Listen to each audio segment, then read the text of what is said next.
Hey everyone, welcome to The Explainer. Today, we're diving into a really fascinating transformation in the world of social policy and community building. We're talking about Gender-Based Analysis Plus, or GBA Plus for short.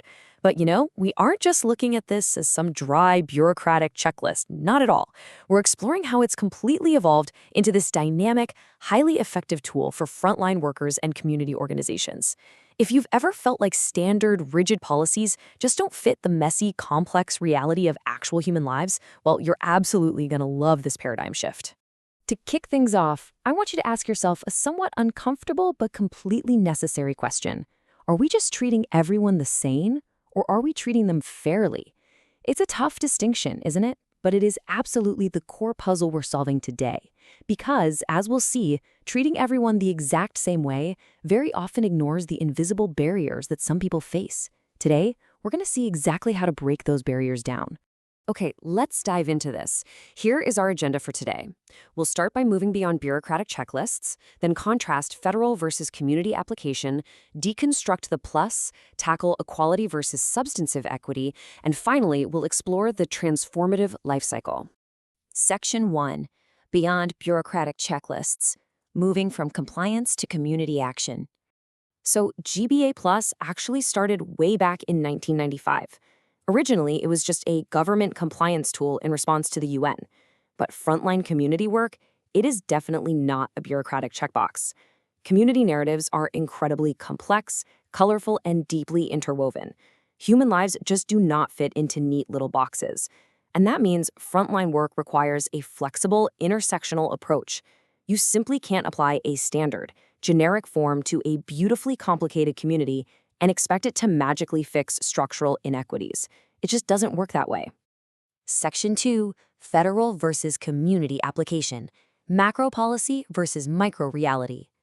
Now, what's really interesting about this is the stark contrast in how it's used. On the federal side, the application is all about risk mitigation, legislative compliance for Treasury Board submissions, and macro-level resource distribution. It's essentially a checklist for macro policy. But for community organizations and nonprofits, GBA Plus acts more like a compass. It's actively used for barrier removal, responsive program design, and achieving frontline substantive equity. It is all about direct care and literally dismantling structural inequities on the ground for immigrants, refugees, and marginalized groups. Section 3. Deconstructing the plus. What does the plus actually encompass? The plus is crucial. It stands for intersectionality. This is an analytical framework rooted in Black feminist scholarship, and it asserts a simple but incredibly profound truth. Biological sex and sociocultural gender simply cannot be analyzed in a vacuum. They are inextricably linked to overlapping systems of discrimination and power. If you're only looking at gender, you are entirely missing the full picture of the barriers a person might be facing. It's like trying to put together a giant puzzle with half the pieces missing. To really grasp this, let's walk through these intersecting identity factors. We have race and national or ethnic origin, religion, age, socioeconomic status, geography, mental or physical disability, and sexual orientation. Let me give you a really clear example straight from the source material.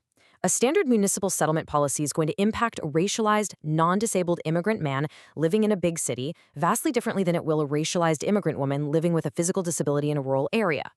The plus forces us to open our eyes to those distinct, overlapping realities. Section 4, Equality versus Substantive Equity, the critical difference in service delivery. So, the crucial point here, this is the absolute crux of our explainer today. Formal equality means treating everyone exactly the same. It's a one-size-fits-all approach. But the problem is, it completely ignores the fact that people have entirely different starting points. Substantive equity, on the other hand, means treating people differentially to address specific structural barriers so you can actually achieve fair outcomes. Think about newcomers to a country. They arrive with vastly different traumas, financial resources, language skills, and systemic disadvantages.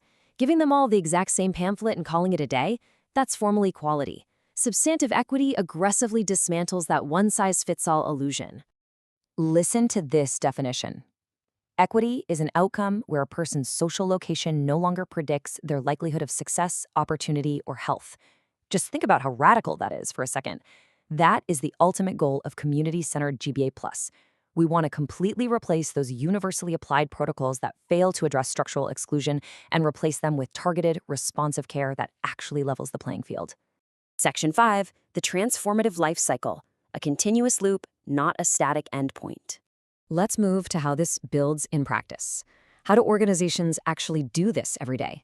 Well, GBA Plus is a living, breathing cycle that builds across 4 phases. It's a continuous loop of planning and design, implementation, monitoring, and finally, evaluation and communication.